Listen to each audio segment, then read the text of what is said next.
My dress is white and made of silk. I would wear my dress to a wedding because it looks like a wedding dress. It looks very pretty. The dress is long. If I wore it, I would look very pretty in it.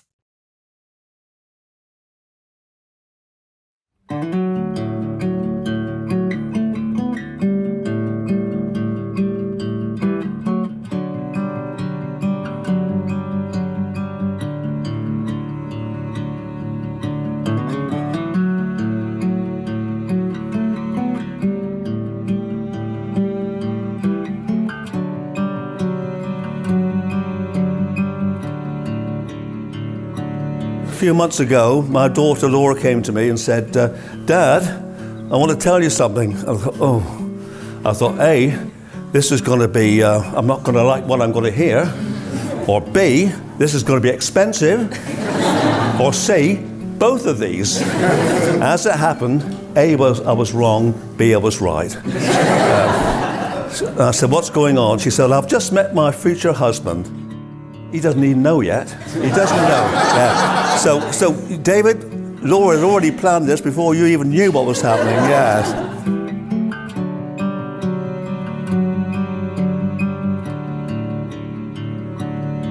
It was a sunny day in late September and the year was 2013, and surprise, surprise, I'd just run a half marathon on the Kent coast with some friends, but I was anxious to get back to London for I had a date lined up in the evening. Laura had messaged me on Plenty of Fish, the internet dating website, and we were meeting for the first time. It was all fairly low-key. It was hot chocolates on South Bank and a cheeky pint.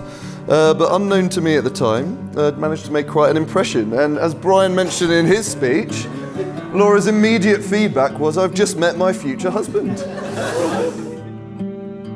For me, I knew I'd met my future wife some months later when Laura uttered the immortal phrase, you know, I don't miss onions. Anyway, since then we've shared a number of milestones. We moved in together in 2015, we bought our first place in 2016, we got engaged in 2017, didn't bother in 2018, and here we are in 2019, welcoming all you fine people at our wedding.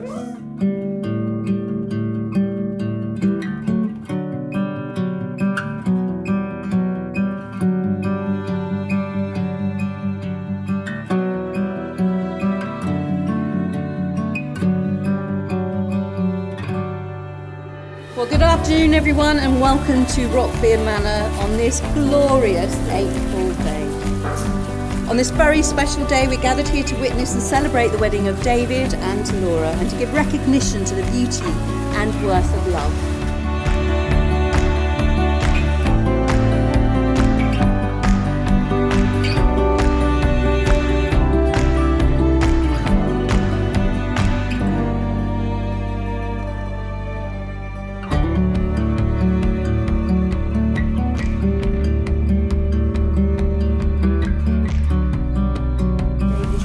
David John Henry Burford. It is. And Laura, is your full name Laura May Dempster? Yes, it is. And David, do you freely take Laura to be your lawful wedded wife? I do.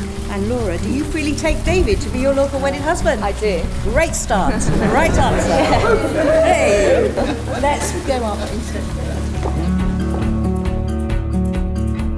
I give you this ring as a symbol of our marriage as a symbol of our marriage and a token of my love. and a token of my love. I promise to love you, I promise to love you, to cherish and care for you, to cherish and care for you, to honour and respect you to honour and respect you all the days of our lives. all the days of our lives.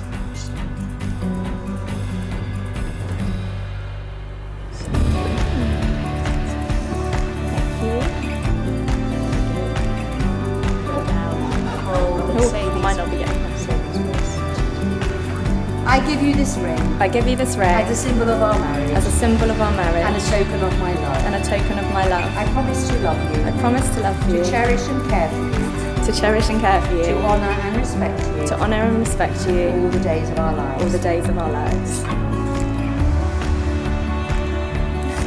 So it gives me great pleasure to declare that you are now husband and wife. Congratulations.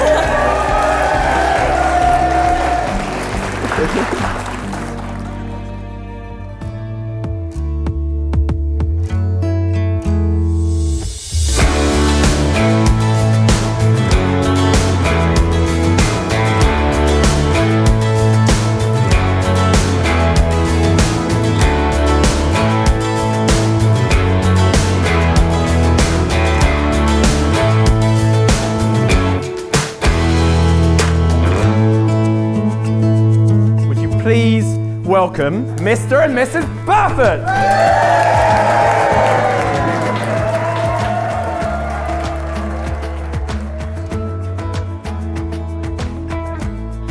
Laura has made a very profound and positive impact on me.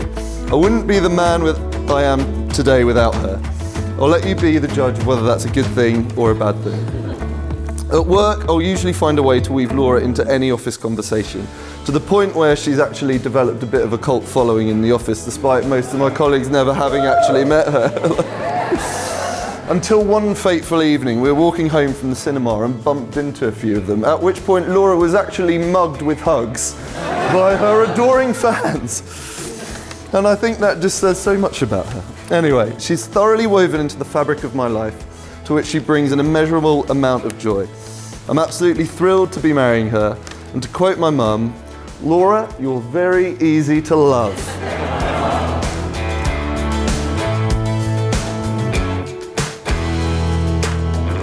And so to Laura, we were delighted when Dave met you, and I actually found an old email Dave sent me.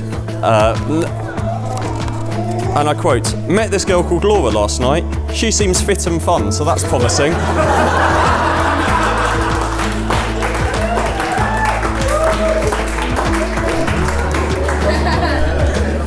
And out of such little seeds, great trees do grow.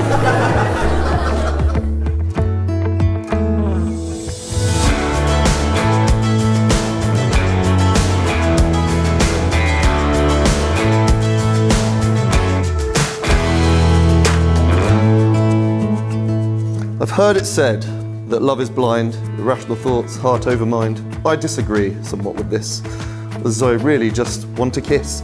And more, still it makes perfect sense. Our married life we shall commence. Romantics tend not to admire that really love does not require a pledging of yourself to me or promising myself to thee. Our love is both knowing these things and confirming it with wedding rings.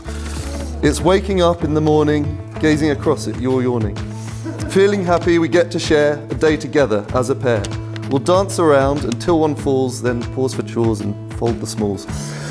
And also it's the everyday, the way we allocate our pay. You organise the monthly bills, I reimburse you, which instills a sense that we're in this of one. Sense of trust, a sense of fun, a sense of humour, I attest. Your trademark sass, you at your best. A cheeky smile, a crass remark, revealing you've a naughty spark. You make me laugh, I do opine, until you've drunk too much white wine. I'm captivated by your ways. You'll go outside on warm spring days thinking it's cold, wrapped in scarf, 7 layers on your top half. You leave the flat in gloves and hat and get too hot. Now, why is that?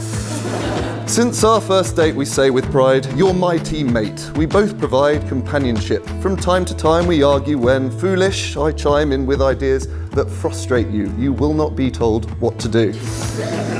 There logically are thousands who might suit me just as much as you, and many more that suit you well. But I ignore, and we don't get jealous of those whom we haven't met.